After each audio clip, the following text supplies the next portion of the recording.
আসসালামু আলাইকুম, সবাই কেমন আছেন? আশা করি সবাই ভালো আছেন। আমিও ভালো আছি আলহামদুলিল্লাহ। আজ বৃহস্পতিবার, এখন বাজে এখানে সকাল 9:30। আজকে ওয়েদারটাও সকাল থেকে একটু ঠান্ডা ঠান্ডা। বাইরে ওয়েদার খারাপ, হালকা বৃষ্টিও পড়তেছে গুঁড়া গুঁড়া। তো এই যে এখন আমি বাইরে আসছি, আর আজকে সকালে চলে গেছে আমার হাজব্যান্ড। ওর একটা ব্লাড টেস্টে ছিল। ও 7:30টার দিকে বাসা থেকে বের হয়ে গেছে। ও বের হওয়ার পরে আর ঘুম আসেনি। তা আমিও উঠে একটু নাস্তা টাস্তা করলাম, এখনও করি নাই, বাচ্চাদের জন্য বানিয়েছি। দুপুরে কি রান্না করব সেটাই চিন্তা করতেছি। আরেকটা কথা, বাংলাদেশের যে পরিস্থিতি, এগুলি দেখতে দেখতে গতকাল থেকে মনে হয় যে মাথা মুথা পুরো নষ্ট হয়ে গেছে। মানে কি বলবো, সকালেও ঘুম থেকে উঠে ফেসবুকে দেখতেছি খোলার মাত্রই। তো এই যে একটা রেগুলার ভিডিও আপনাদের সাথে শেয়ার করতেছি, আশা করি আমার পুরো ভিডিওটা দেখবেন। তো এদিকে আমি এই যে নাস্তা নিয়েছি, চা তো করেছি সকালবেলা, চিন্তা করলাম সাথে একটা বিরস খাই। একেবারে হালকা পাতলা নাস্তা, বেশি না, কারণ সকালে নাস্তাটা বেশি ভারী করি না। এই চা, বিরস অথবা পাউরুটি অল টাইম আমাদের থাকবে সকালে। Bangladesh, where the government has shut down all public and private universities indefinitely. It's the reaction to student protests that have left 6 people dead and scores injured. The main university in the capital Dhaka was at the center of the violence. They're relentless in their demands. Thousands of angry university students want an end to what they say are unfair hiring rules for government jobs. The students argue most of these prestigious jobs should be awarded on merit, not through a quota system that favors relatives of. আমি এদিকে ভাত বসায় দিলাম, দৌড়ে আসছি। আমি টিভিতে news দেখতে দেখতে কি অবস্থা বাংলাদেশের, স্টুডেন্ট, পুলিশ। আর আলু ভর্তা করবো, আলু সিদ্ধ দিলাম। আলু ভর্তাটা আমার খুব প্রিয় একটা ভর্তা, যে কোনো জিনিসের সাথে, মানে মাংস রান্না করলেও ভালো লাগে আলু ভর্তা দিয়ে, আর পানি ভাত দিয়ে তো আরও বেশি মজা। তো যে কারণে আজকে আলু ভর্তা করবো আর ভাত বসায় দিলাম। আর কি রান্না করব বুঝতে পারতাছি না, এই গরমে কি খাবো। বাইরে ওয়েদারটা ঠান্ডা ঠান্ডা, কিন্তু ঘরের ভিতরে না অনেক গরম। এই যে গুঁড়া গুঁড়া বৃষ্টি পড়তেছে।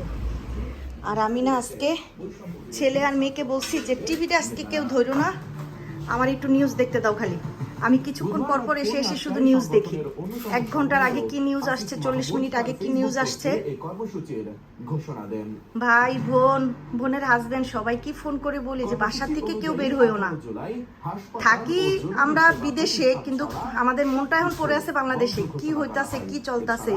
রাস্তায় অ্যাম্বুলেন্স ছাড়া কোনো ধরনের যানবাহন চলবে না বলেও হুঁশিয়ারি দেওয়া হয়। আরে বাবা, এটা মনে হয় কয়েক মিনিট আগের নিউজ। আমি এখানে আলু ভর্তাটা করতেছি।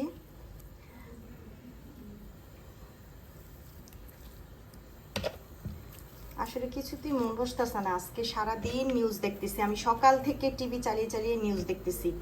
বললাম না একটু কাজ করি আর দূরে দূরে গিয়ে নিউজ দেখি। একটু আগে ভাইদের সাথে কথা বললাম, শান্তার সাথে। তো শান্তা তো প্রতিটা মুহূর্তেই ফোন দিতেছে, আমিও ফোন দিতেছি, কি অবস্থা।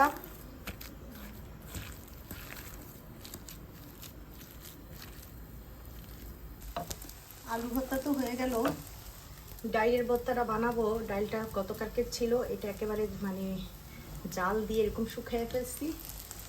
আপাতত ডিমটা ভাজি করে নিই। সব কিছু করে চুলার কাছ থেকে একবারে সরে যাই, গরম লাগতেছে। চিন্তা করলাম ডিমটাও ভাজি করে ফেলি।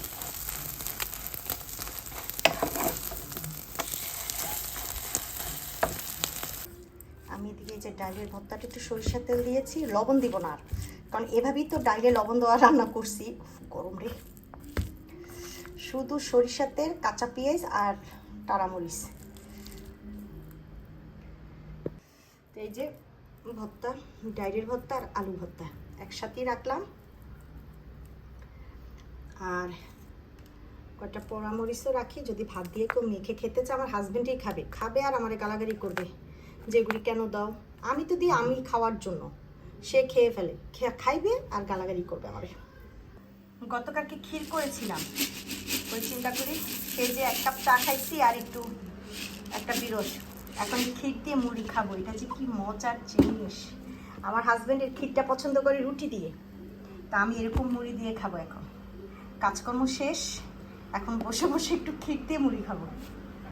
বাইরে যে গরম পড়তেছে, চিন্তা করলাম না ঘরের ভিতরে চলে আসি, এসে একটু জুস খাই ঠান্ডা ঠান্ডা। আমার তো কাজকর্ম শেষ, আর আমার ঘরে এই জুসটা যে কি চলে। আর খোলা পানিরে বলছি একটু আম্মুরে দে, একটু টিভি নিউজ দেখি। এইটা আবার আরেকটা চ্যানেল।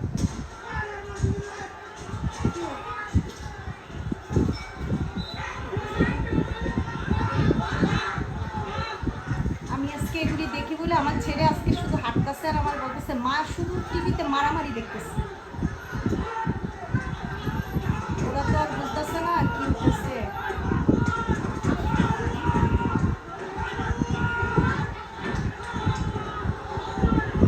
আয়াত দেখতো কে আসছে। এদিকে আয়াতের জন্য ভাত নিলাম, আর এই যে ওর জন্য মাংস। উনি তো মাংস ছাড়া খাবেই না, আমি তো জানি। আমি তো আগে থাকতেই জানি যে আয়াত মাংস ছাড়া ভাত খাবে না। এই যে ওর জন্য মাংস, ভাত আর লেবু। আমার ছেলে খাওয়ার সময় লেবুটা খুব পছন্দ করে, এই যে ওর জন্য খাবার নিয়ে নিলাম, ওরে খাওয়ায় নি। তো আমার এখানে তো সময় হয়ে গেছে খাওয়ার, 2টার বেশি বাজে। ওর বাবাও চলে আসছে, তো স্নেহাকে দিয়ে দিলাম। স্নেহাকে আবার একটু পানি ভাত খাইলে না, একটু পানি দিতে হয় ওরে বেশি করে।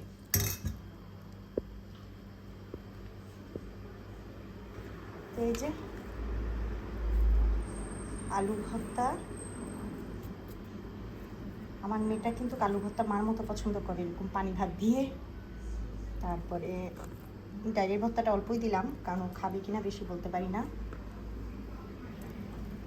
ডিম ভাজি। এই যে, তো এদিকে এই যে স্নেহাকে দিয়ে দিলাম, আমিও নিতেছি। ওর বাবাও চলে আসছে, সবাই একসাথে খাবো। আমার হাজবেন্ড তো এসব খাবার দেখলে খুব খুশি হয়ে যায়, মানে ওর খুব পছন্দ এরকম ভর্তা, ভাজি, শাক, সব কিছু। তো এই যে আসো বাবা, তো এখন খেয়ে নিব আগে। তো এদিকে তো এই যে সব কিছু গুছিয়ে আমি এখন শপে চলে যাচ্ছি, আর আমার হাজব্যান্ড একটু রেস্ট নিচ্ছে, কারণ আজকে সকালবেলা ঘুম থেকে উঠেছে। 7:30 থেকে বের হয়ে গিয়েছিল, ওর একটা ব্লাড টেস্ট ছিল। তো বললাম যে তুমি রেস্ট নাও, আমি যাই। আর বাংলাদেশের কথা কি বলবো, মানে ফেসবুক খুললে এগুলা দেখি, খুবই খারাপ লাগে। তারপরও আমরা দূর থেকে কি করার আর কি বলার, শুধু এতটুকুই বলবো যে যেখানে আছেন হেফাজতে থাকেন। তো আজকে তো আমার একটা রেগুলার ভিডিও আপনাদের সাথে শেয়ার করা, যদি ভালো লাগে তাহলে অবশ্যই লাইক আর কমেন্ট করে জানাবেন, আর সবাই আমার পরিবারের জন্য দোয়া করবেন। আল্লাহ হাফিজ।